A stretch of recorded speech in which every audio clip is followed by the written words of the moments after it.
The story of the first great era of American movies, from the 1890s to 1970, is filled with conflict and creativity.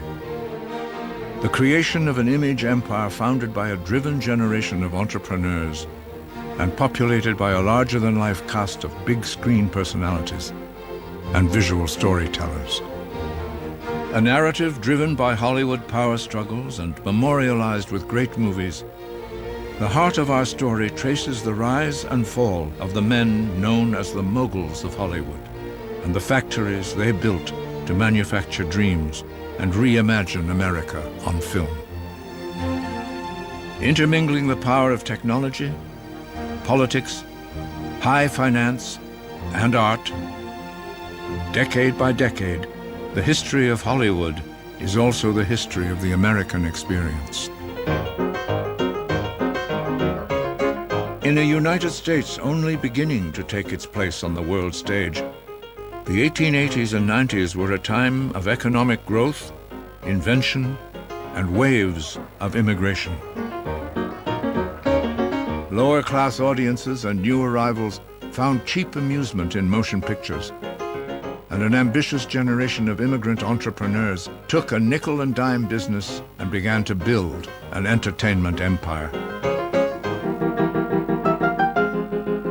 During the first decades of the 20th century, the movies learned to tell stories in a powerful new way, and Hollywood emerged as a center of motion picture production.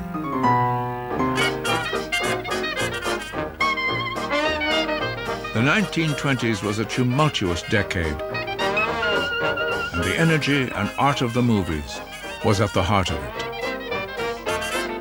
The founding generation of movie entrepreneurs became the moguls of Hollywood.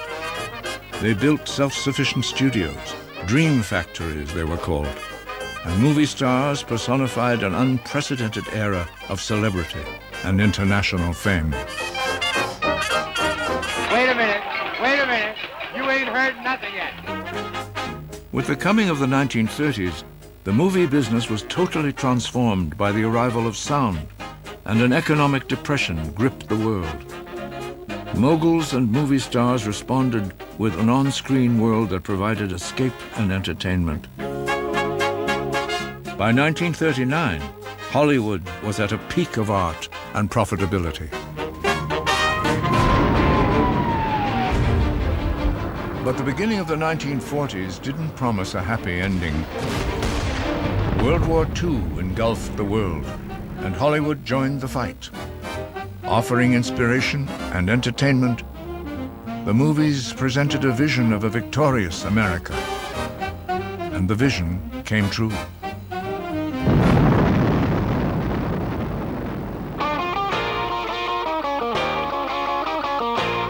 Despite the triumph of the United States and movie-making in Hollywood, the 1950s were trying times. Are you or have you ever been a member of the Communist Party? Since the 20s, the reign of the Hollywood moguls was unchallenged. But audiences were impatient and on the move. They demanded new stars, new storylines. At the same time, the moguls' entertainment monopolies were under attack, and television threatened to keep movie audiences at home.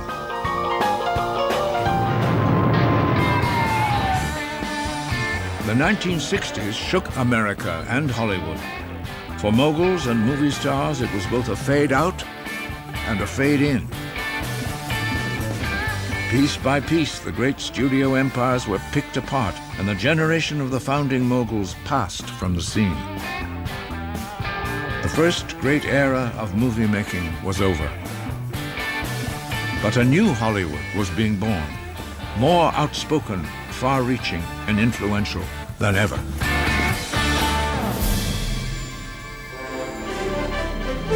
From the first flickering images of the 1880s, it was a story as dramatic, unexpected, and involving as the grandest Hollywood epic. Nearly a century of remarkable men,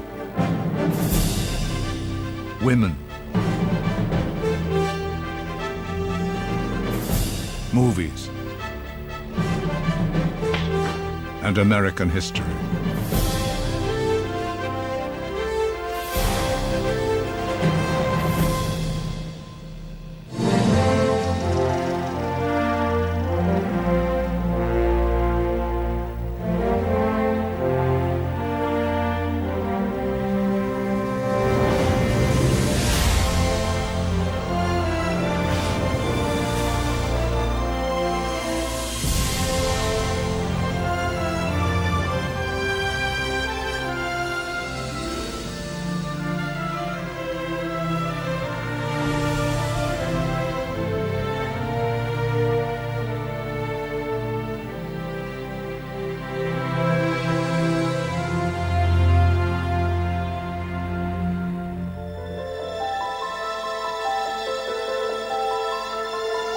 Long before there were moguls and movie stars, before there was Hollywood, there was a dream. To capture movement, to create an illusion of life, and turn it into stories.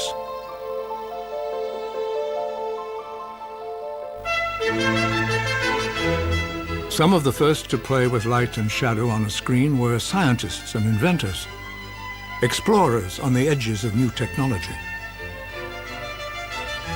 In 1659, a Dutch scientist named Christian Huygens invented the magic lantern. Like the movies to come, Huygens' picture shows were associated with imagination and mystery. The forerunner of the horror movie was projected in Paris in the 1790s. It was called The Phantasmagoria. And this was truly an extraordinary show. You had to go down these winding stairs and bones and flickering stuff, and just a dozen people maybe in a little room. Suddenly the lights go out, and then there's this rumble and noise and sound effects with ghosts and goblins and these skeletons that started out small on the screen and then came exploding toward you, screaming, and it terrified people. But you can see people amazed. A century later, entertainment entrepreneurs made magic lantern shows a thriving business. As early as the 1850s, they were setting the stage for motion pictures. The magic lantern by the 1890s, just before the time of the movies, really permeated American society. When people think of a slideshow, they think of Aunt Minnie's slideshow, and it's going to be boring. How will I tell you? How high water? And there were a variety of reasons that magic lantern shows were not boring. First, there was this extraordinary artwork in color. And then there was movement. These were done with moving pieces of glass.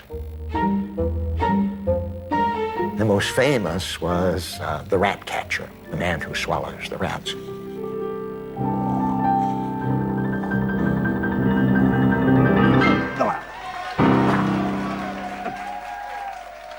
I think it's important to understand that before the movies arrived, there was a quarter of a millennium of screen entertainment, 250 years.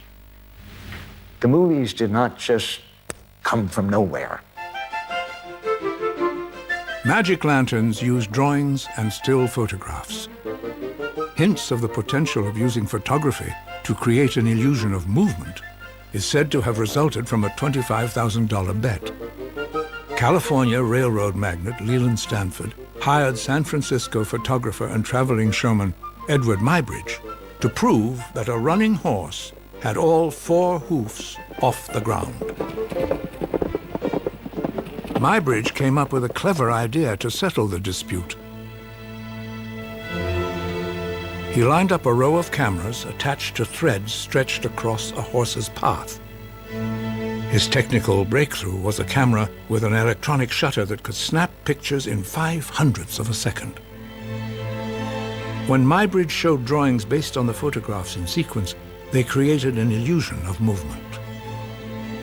Viewers called it a magic lantern gone mad. Stanford won his bet. Soon, Muybridge was traveling the country, projecting his photographic studies in motion. To more than a few in the audience, the fact that many of the images depicted naked models, including the photographer himself, was an added draw. In 1888, the entrepreneurial photographer brought his traveling show to West Orange, New Jersey. Here he encountered an American legend, the Wizard of Menlo Park, Thomas Alva Edison. To invent, Edison liked to say, you need imagination and a pile of junk. In 1877, at age 30, he astonished the world with the phonograph. 2 years later, he demonstrated an electrical lighting system that illuminated entire cities. Edison had a number of qualities that I think made him very successful, both as an inventor and as an innovator and entrepreneur. One, he had boundless enthusiasm for what he was doing. Secondly, he had an indomitable will. He never thought of himself as failing at any time. When Muybridge met Edison, the photographer had another bright idea. What about combining the sound phonograph with moving images? The inventor was intrigued. On October the 8th, 1888, Edison announced plans to create an instrument that would do for the eye what the phonograph does for the ear. He had no idea how he'd accomplish this feat, but with typical shrewdness, he was staking a claim for a future patent. W.K.L. Dixon, a dapper Scot-Irishman who sometimes served as the lab's photographer, was assigned to get the job done. Dixon was rather an aesthete. He dressed very elegantly. He liked to go to the theater. He was an elegant man. And he was actually only 28 when he started to work with Edison on this motion picture project. Dixon's first attempt to make photographs that moved used a series of tiny pictures wrapped around a cylinder device similar to Edison's first phonograph. They were viewed through an eyepiece like a microscope. An early experiment, only seconds long, was called monkey shines. The crude images moved, but there was a long way to go, and Edison wasn't alone. There were people working independent of one another in numerous countries, in France, in England, here in the United States, and possibly elsewhere, all making moves toward this idea of capturing motion on film. In France, an experimental scientist, Etienne Jules Marais, inspired by Muybridge, designed a camera that took pictures of birds on a strip of perforated photographic paper. Step by step, the interconnections of movie history led to Paris. Visitors to the Exposition Universelle of 1889 debated whether the new Eiffel Tower was a thing of beauty or an eyesore. While showing his electrical light system at the exhibition, Edison learned more about Etienne Jules Marais' camera. When Edison returned to the United States, he had new instructions for Dixon. Use strips of photographic film perforated with sprocket holes to guide the pictures through an improved camera called the kinetograph. The new system was made possible by thin and flexible photosensitive celluloid, perfected by George Eastman, inventor of the Kodak camera. It wasn't long before Edison and Dixon were ready for a sneak preview. In 1891, the inventor's wife, Mina, hosted members of the Women's Clubs of America at the family home, Glenmont. The unsuspecting ladies were asked to peer into a wooden box through a peephole. Inside, they saw something amazing, a moving photograph. W.K.L. Dixon doffing his hat. The excitement of that moment must have been something to experience, to have gone to visit Mrs. Edison and all of a sudden here you are, the first people to see Thomas Edison's newest invention. This marvelous thing, right? Motion pictures. Centuries of ideas and inventions were rushing together. A new way of reimagining the world was taking shape. A remarkable generation of inventors and visionary engineers was leading the way. In 1893, as W.K.L. Dixon increased his movie output, he constructed a large shack covered with tar paper. It was the first full-fledged movie studio. It was called the Black Maria because it reminded playful Edison experimenters of a police paddy wagon. Working in the Black Maria, lab employees became America's first movie actors, photographing themselves in short scenes using a heavy, electrically powered camera. One of the first films they made was Blacksmithing Scene. They would take a piece of iron out of the forge and they'd pound it and also pass around a bottle of beer among the participants.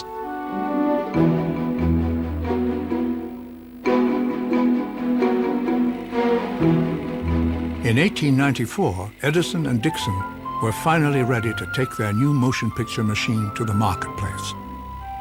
A little more than $24,000 had been spent creating the new invention. Now it was time to cash in. On April the 14th, the first kinetoscope parlor opened on Broadway in New York City. In less than 5 years, the movies had been born. W.K.L. Dixon called the amazing new invention the crown and flower of 19th century magic. At the new kinetoscope parlors, a nickel bought 20 seconds of movie entertainment, often accompanied by separate music from a phonograph heard through ear tubes. At the Edison laboratory, Dixon and his production crew rushed to keep up with audience demand.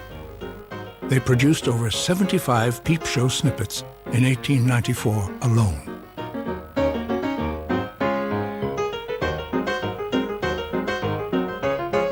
Famous and not so famous performers visited the Black Maria and were captured on film, including young sharpshooter Annie Oakley. Movies were hardly upscale entertainment. The early motion picture audience were people in bars, they were people traveling on trains, just stopping for a moment to view a motion picture to keep themselves amused while they were waiting for the next train. They were put into amusement parlors. This was kind of lower class amusement. To maximize profits, each round of a boxing match was shown on separate kinetoscopes. It cost 60 cents for fight fans to see the whole bout. Despite a surge of early success, it didn't take long for the peep show fad to fade.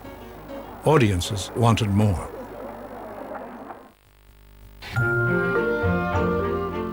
In France, two brothers, Auguste and Louis Lumière, were impressed by the kinetoscope, but they had a better idea. Why couldn't movies be like a moving magic lantern show, projected on a big screen and shown to a large audience, not one person at a time? By 1895, they had their motion picture system, a hand-cranked camera and projector called the cinematograph. The Lumière brothers' first movie showed workers leaving the family photographic plant. Unlike Edison's bulky electrically driven system, their camera could move freely and capture scenes of everyday life, preserving forever a Lumière family meal. The Lumières had their first commercial screening in a Paris cafe in December 1895. They showed 9 short films. The audience was entranced. And it's really from that moment on that you can say that motion pictures have been shown almost continuously, every day, if not every hour of the day from that point onward. A popular early show was a comic scene featuring a boy, a man, and a garden hose.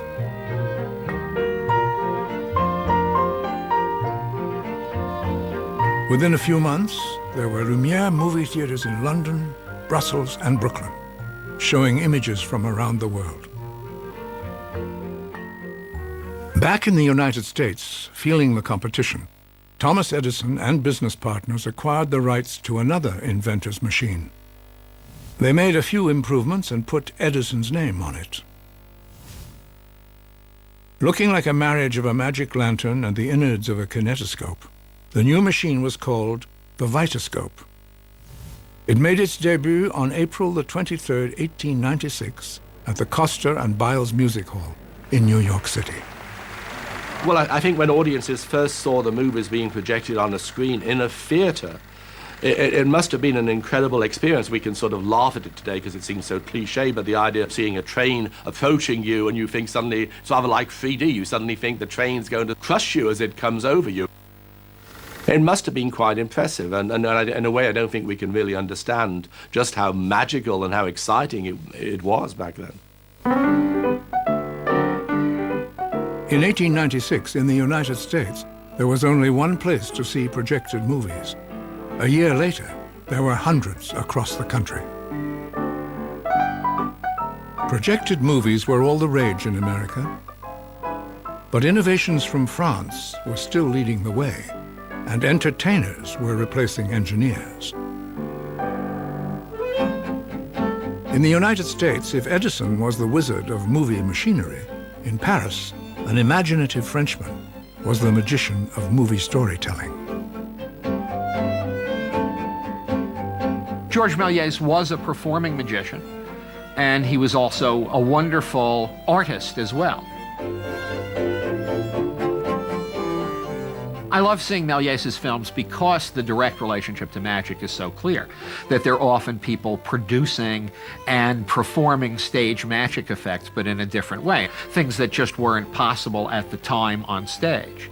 So he expands the ideas of stage performers in a very pleasant way, and it's great fun to watch. It's great fun to watch his inventiveness.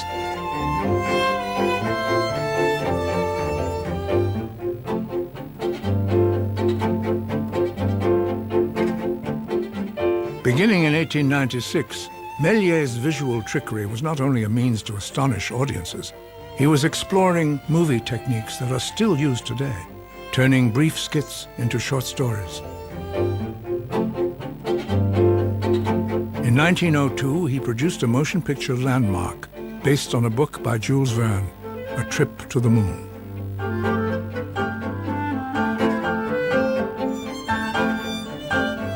I think Méliès was a truly original character. He was getting some ideas from the productions of the day, from the magic theaters that he himself was heir to. But I think a lot of it was just clear insight, creative genius.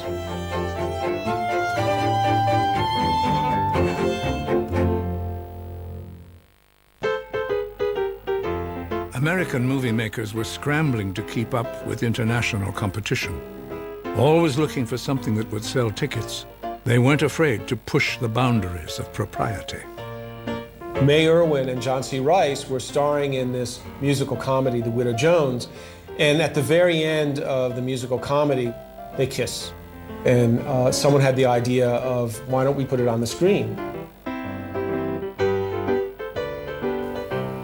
In 1896, the kiss aroused calls for censorship. Absolutely disgusting, one critic called it. Whether watched through a kinetoscope peephole or in a darkened theater, movies were inherently voyeuristic. And there were filmmakers only too happy to tantalize public tastes.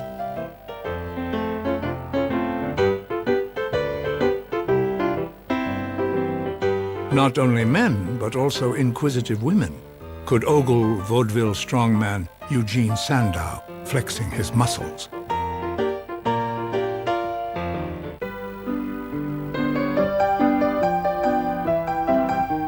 Movies projected an illusion of reality, but the line between fact and fiction quickly began to blur. Real troops were photographed leaving for the Spanish-American War in 1898. Called actualities, such films were the ancestors of newsreels.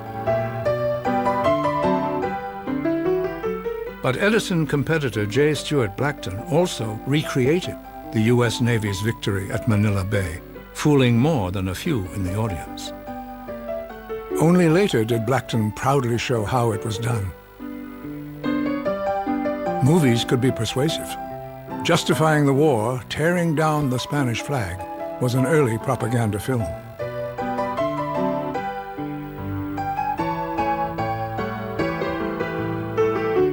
As early as 1897, wide-awake entrepreneurs were turning out the first filmed commercials, pitching products such as cigarettes to a captive audience.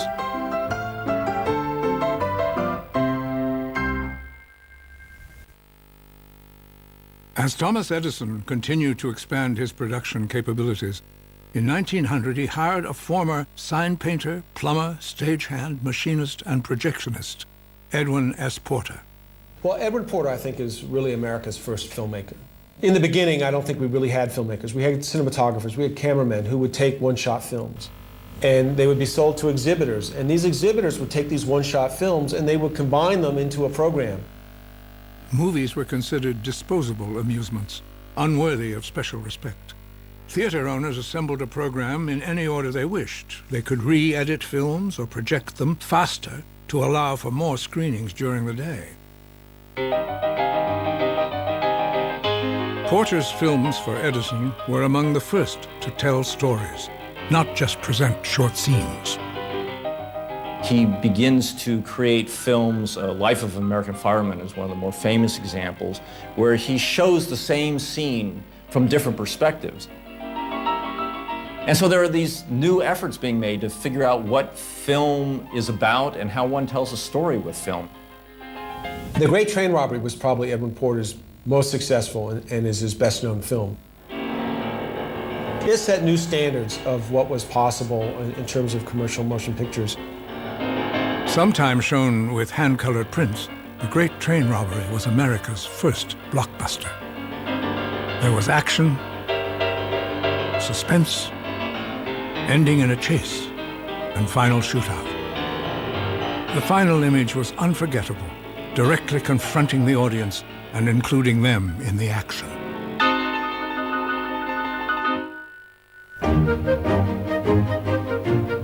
The Great Train Robbery not only helped change how movies were made, it also influenced where they were shown.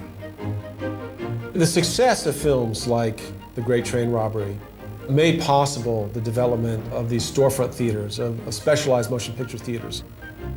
And they just sort of spread across the country like wildfire. And they began to appear in 1905. By 1906, 1907, there were thousands of them. They were showing films all day. They started changing their programs every day. And so the demand for a motion picture product was very intense. The new movie emporiums were called Nickelodeons, a term combining nickel, the cost of admission, and odeon, the Greek word for theater. One of the first to open was in Pittsburgh in 1905. Seating 100 customers, it was in business from 8 a.m. to midnight to sold-out audiences. By 1908, there were between 4,000 and 5,000 Nickelodeons across America, entertaining 2 million customers a day. In the United States, inventor and businessman Thomas Edison had launched an entertainment revolution. An unlikely generation of new movie pioneers would soon follow.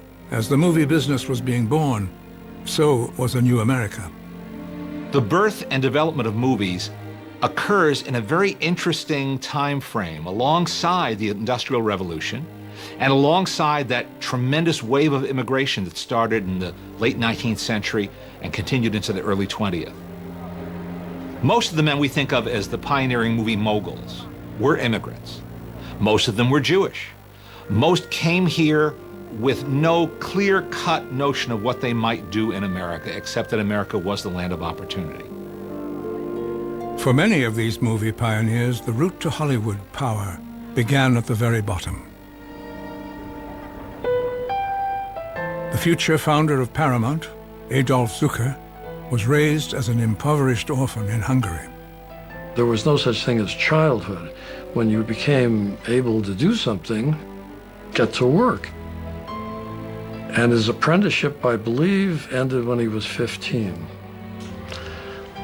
And then he wanted to come to America. So they gave him $40 and a ticket and sent him to America. Steerage on the slowest ship, down where the bilge water is, and they stacked these bunks 6 deep. People were robbing each other, and people were throwing up all over the place. It was just a horrible experience.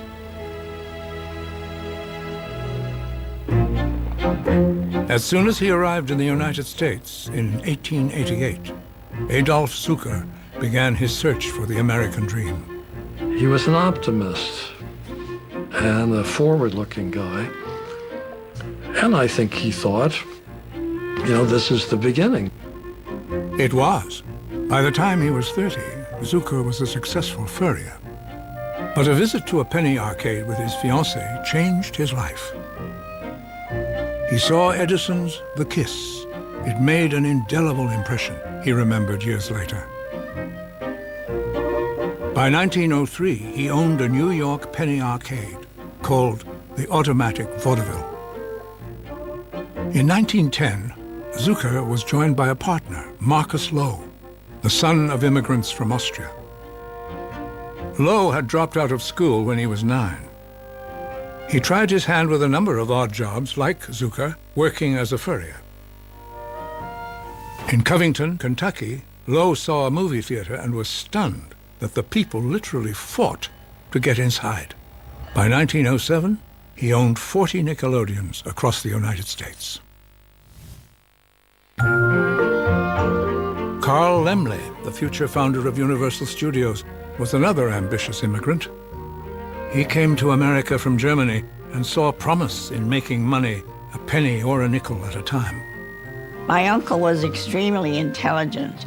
He was only 17 when he came over to this country, and he had $50. His father had given him $50, and that was it. His motto was, "It can be done." With that attitude, he just proceeded to do it. Carl Laemmle had been in the clothing business, or in the dry goods business in Oshkosh. He wanted to start out on his own, so he went to Chicago to see if he could find some prospects for a business of his own. And instead of looking at a 5 and 10 cent store, which was his original idea, he sees this Nickelodeon. And he sees people coming in. He paid the 5 cents or 10 cents simply to look at something. And this seemed to him even better than Woolworth's idea. Seeing an opportunity was one thing. Seizing it took hard work and hustle. In Youngstown, Ohio, the Warner family found a home after emigrating from Poland. 4 Warner brothers were go-getters. The boys were inventive. They were entrepreneurs. They got into a variety of businesses. They had a bicycle repair shop. They had an ice cream shop. They partly owned a bowling alley at one time. Harry Warner was really the patriarch of the brothers. He was the one who had the business sense. Albert Warner is the second oldest brother. They called him Honest Abe, and he would take care of the books. And then further down, there was Sam Warner. Sam was perhaps the most electrifying of all the brothers. He was the one who was not only a good businessman, he was very good with people, and he had a great sense of inventiveness. Jack Warner was the kid.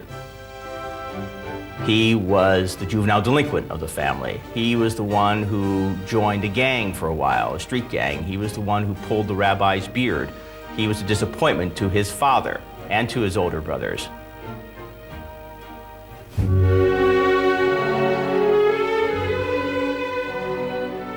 Disappointment had brought immigrants to America. Ambition gave them hope. Another future movie mogul from humble beginnings was William Fox, born William Fuchs in Hungary. Fox's family moved to New York's Lower East Side ghetto when he was 6 years old. He was raised in poverty, working long hours as a boy. He was on the back of a milk wagon and fell off, broke his arm in several places. His family could not afford to bring him to a proper hospital, and he used to hide this arm, this withered arm, and that even gave him more tenacity than ever to fight, to be the best, to get the most, to have the most control. And he became a very difficult man. He was one of the most difficult of the moguls ever. He was driven by being superior in some way. And I think he was also a dreamer. Drawn to entertainment after working in the garment business, by 1905, Fox had saved enough money to buy his first Nickelodeon. Soon, he owned 15 in Manhattan and Brooklyn. He wasn't an entertainer. He was a business-oriented person. But what he had experienced, I guess, as an immigrant, was that everybody needed some sort of entertainment. And so he would constantly ask people in the theater Did you like this? Did you want this? You know, sometimes it's not who you know or what you know, it's where you are, it's the opportunity that presents itself. Another unlikely entertainment entrepreneur was Louis B. Mayer. An immigrant from Russia, he grew up in New Brunswick, Canada, the son of a junk dealer. Streetwise and tough, Mayer learned the art of the deal early on. By the time my grandfather was 7 or 8, he would go into the neighborhoods and collect scrap metal. You have to be charming, you have to be winning, you have to persuade someone to part with their metal, and you're not giving them any money for it, you're just collecting it. He was only 5'7", but carrying scrap metal around of extraordinary weight, he became very strong, and I think the word driven would apply to Louis. And he thought he was going places.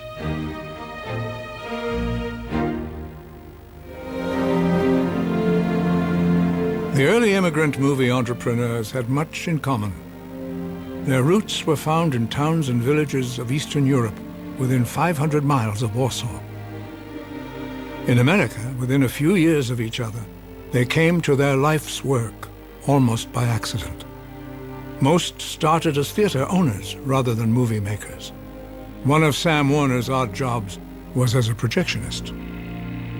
Sam Warner was so excited by this new invention that he convinced his brothers to get into the movie business.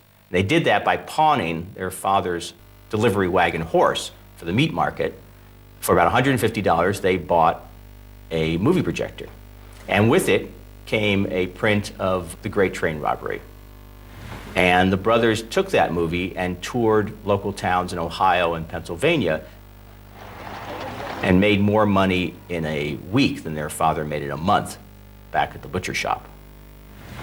The Warner Brothers opened their first theater in Newcastle, Pennsylvania. And they named it the Bijou Theater. And it was really just a small storefront. And they had to borrow chairs from the local undertaker and then return them for the funerals for the next morning. Also starting as a theater owner, Louis B. Mayer's movie career began in 1907 in Haverhill, Massachusetts, near Boston. He borrowed from family and friends to lease a run-down burlesque house called the Gem. He renamed it the Orpheum.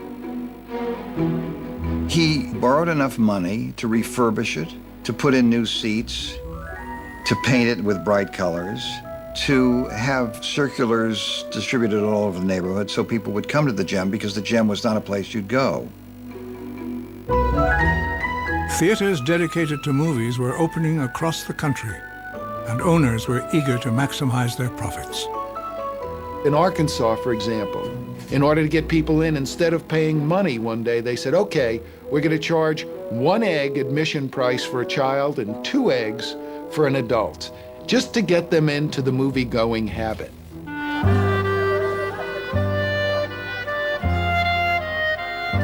In Chicago, the Balabans were another ambitious immigrant family.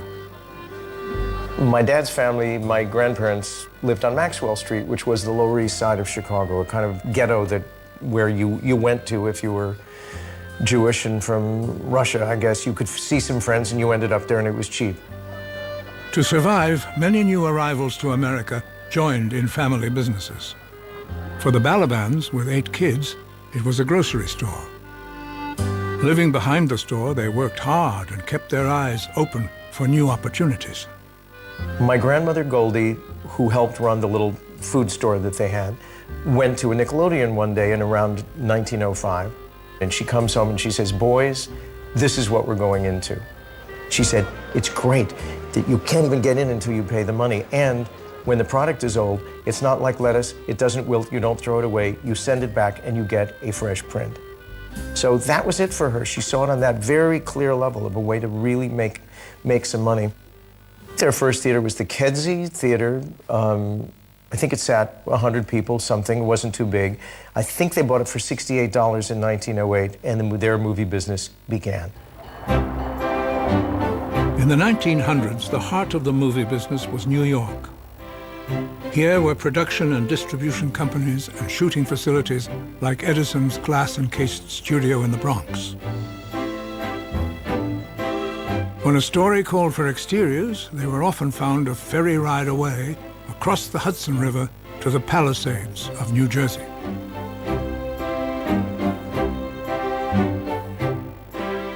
An entrepreneurial village eager to rent horses and hotel rooms, Fort Lee was the first Hollywood.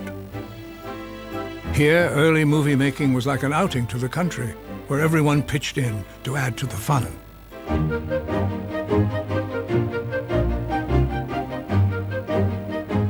Early movie makers were like eager students in the world's first film school, but there were no textbooks or classrooms.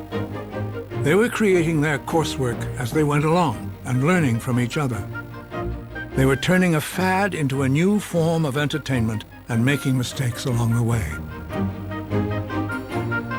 Often, all it took was a camera and a few actors to put together the typical 10 to 12-minute one-reeler. And who needed a script?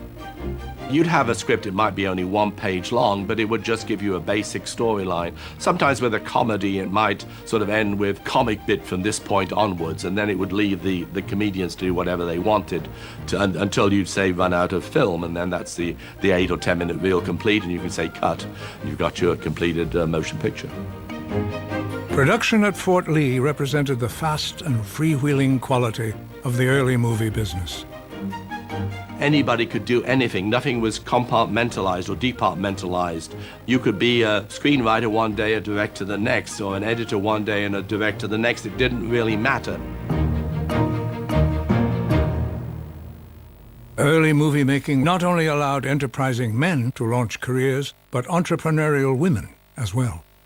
The motion picture owes a great deal to women. You go back to 1896, one of the earliest female directors is Alice Guy. Alice Guy is a secretary at Gaumont in France. After hours, after she has finished her work as a secretary during the day, she begins directing these little movies and putting together scenes. Alice Guy was one of the first to say, let's tell a story with this film. Let's have a beginning, a middle, and an end. Guy came to Cleveland in 1907 with her husband, Herbert Blanchet. In New York, she formed her own company, Solax, producing everything from comedies and westerns to a biblical epic. A rare film shows her working with an early sound system in 1905. Movies were her Prince Charming, she said. One of the common denominators with these incredible women who did get into the film business, and it was also true of the immigrants and the Jews who worked in the film business, this incredible magnet was their creativity. Things were constantly changing. And so you had to have that nerve to jump on this roller coaster and ride it out. If early movie making was open to opportunity, it was not a glamorous or prestigious occupation. Many of the early theater people turned their noses up at the idea of films as not being artistic, not being worthy of their talents. But the $5 a day that you could make as an actor in films was appealing, especially when you weren't otherwise working. Kentucky-born David Wark Griffith was one of those underemployed actors. He had little interest in the movies when he showed up for work at the Edison Company, run by Edwin S. Porter. He was hired to perform in a typical melodrama, Rescued from an Eagle's Nest. It wasn't an auspicious debut. When Griffith moved to the Biograph Company, an Edison competitor, he found there was a way to make more money working in movies.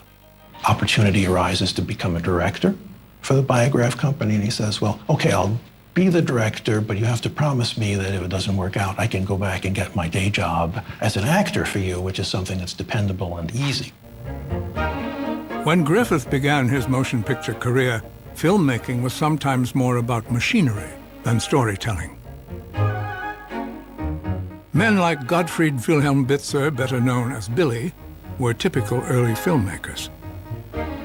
By the time he was 32, Bitzer had photographed 300 short films. When Griffith finally got a chance to direct, he turned to the experienced young cameraman for advice. Bitzer actually took a piece of cardboard that had been used to keep the shirts that were newly laundered sort of in place. So he jotted down on this piece of cardboard what he thought Griffith should know about direction, and that was basically how Griffith became a director. That was Griffith's initial textbook. In 1908, Griffith's first film as a director was The Adventures of Dolly, a typical suspenseful melodrama. He was working and learning fast. Theater programs often changed on a daily basis. That required a lot of new product. D.W. Griffith, in his first year, made 57 or more films. This was not unusual. Other directors at other studios were making the same number of films, maybe even more. You could make mistakes and nobody would notice because next week there'd be another picture. Working with Bitzer, Griffith quickly recognized the dramatic advantages of shooting on location. That meant regular trips to Fort Lee, New Jersey. Griffith was simply able to point his camera in one direction where there was a 19th century house, move it 90 degrees, and you have something that looks like a turn-of-the-century New York tenement building, 90 degrees in the other area, an open field. During his 5 years at the Biograph Company, Griffith made more than 400 films and created a foundation upon which generations of future filmmakers would learn and build. I think Griffith, certainly more than anybody else, had a sense that the movies could be something more than what they were. And he carried that enthusiasm along with him. During Griffith's earliest days, movie actors were anonymous. But one Biograph heroine stood out, an experienced stage performer from Canada, Gladys Smith. Her stage name was Mary Pickford. Like Griffith, Pickford reluctantly turned to the movies for steady income. In Pickford's first film, The Lonely Villa, she plays the eldest daughter in a family menaced by robbers.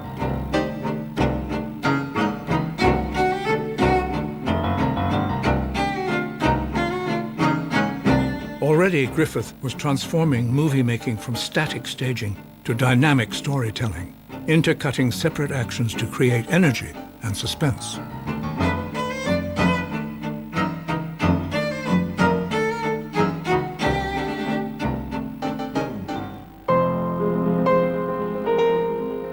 Even though many of his Biograph movies were the stuff of 19th century melodrama, and some of his actors adopted the grand gestures of the theater, Griffith was already appreciating the difference between old-fashioned stage acting and subtler movie performance.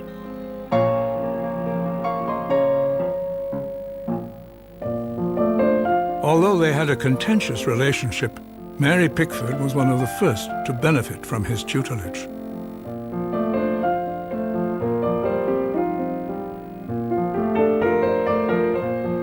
After her came 16-year-old Lillian Gish. Lillian and Dorothy Gish were friends of Mary Pickford, and it was through Mary Pickford that they came to the Biograph Company. Griffith saw in the sisters, and especially in Lillian, an exemplar of the ideal of this innocent young woman, not unlike the roles that Mary Pickford had been playing. But Pickford was getting ready to move on, and Griffith needed a new ingenue, and Lillian Gish fit that role perfectly. She's this frail, virginal type, but she's also very strong. People tend to forget that Griffith's heroines were always strong. They had a lot of masculine traits. They were almost feminists in lots of ways. If acting was more sophisticated in Griffith's films, some promoters at the time also claimed he was the inventor of techniques such as the close-up and intercut action. He wasn't, but he was the first to combine them with unprecedented expressive power. Griffith had a sense of the rhythm of film, and probably the first one to really play on that ability of film to move from place to place, from point of view to point of view, and to create a rhythm that is not possible in any other medium.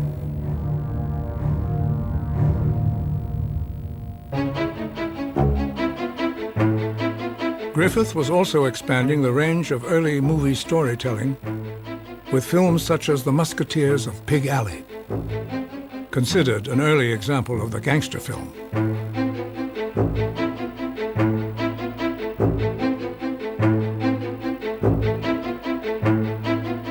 A Corner in Wheat was an early message picture, an expose of the impact of corrupt business practices. The greedy villain met an appropriate fate.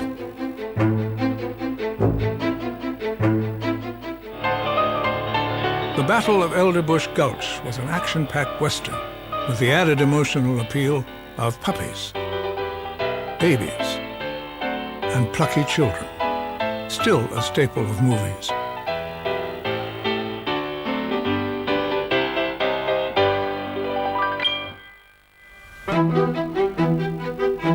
As D.W. Griffith was creating the foundations for modern movie storytelling, it was clear that there were more than nickels and dimes to be made with motion pictures. No one knew this better than Thomas Edison. To Edison, the technology was always related to his patents. Having the key patents, using them to control entry into the marketplace was very important, and he did the same thing with motion pictures. Edison claimed all patents on everything, literally cameras and film and whatever you want. He owned it. He claimed he owned everything. Well, many independents went and bought French cameras, German cameras. You know, they went around Edison, which made him really irritated. So the problem was that Edison, and I think Edison knew this, he had developed a commercial motion picture system that, you know, everyone else was ripping off. And he felt that he should get some credit for it. In fact, he felt he should get money for it. He should get royalties for it. Edison had been suing movie competitors since the 1890s. In 1908, he became a leader in the Motion Picture Patents Company, a formidable organization that included George Eastman, the major manufacturer of motion picture film, as well as important production and distribution companies. By 1910, the trust controlled half of U.S. theaters. The trust would hire detectives to track down anyone and everyone who was showing their films or showing non-trust films and was trying to make films. And there are all these stories of being on a set one day in one of these independent Wildcat productions, and in come these hired goons who just destroy the set, destroy the cameras, intimidate people. Even as he tried to establish total control, Edison was also creating the framework for the modern motion picture business. He was America's first movie mogul. But Edison's major competitors weren't easily intimidated. When they came in and saw this business, this was their future. They loved it, they embraced it. They were strong men on control, to control it, and were not the type of men to be told what to do, particularly by Edison. You don't tell things like this to people like Zukor, Laemmle, or William Fox. And that spurred them into becoming their own companies, making their own films. Carl Laemmle's response was the Independent Moving Picture Company, IMP. And his logo was a little imp with a little pitchfork, sort of sticking it into Edison's rear end, irritating him. While attempting to evade trust enforcers, William Fox and Carl Laemmle fought a persistent counterattack in the courts. After many years, 6 years of court fights, you can imagine the strain that it put my uncle under all of this time. But he would not give up. And he finally won. In 1915, the U.S. Justice Department stepped in, declaring the Edison Trust an illegal monopoly. But by then, movie makers had already found more hospitable surroundings.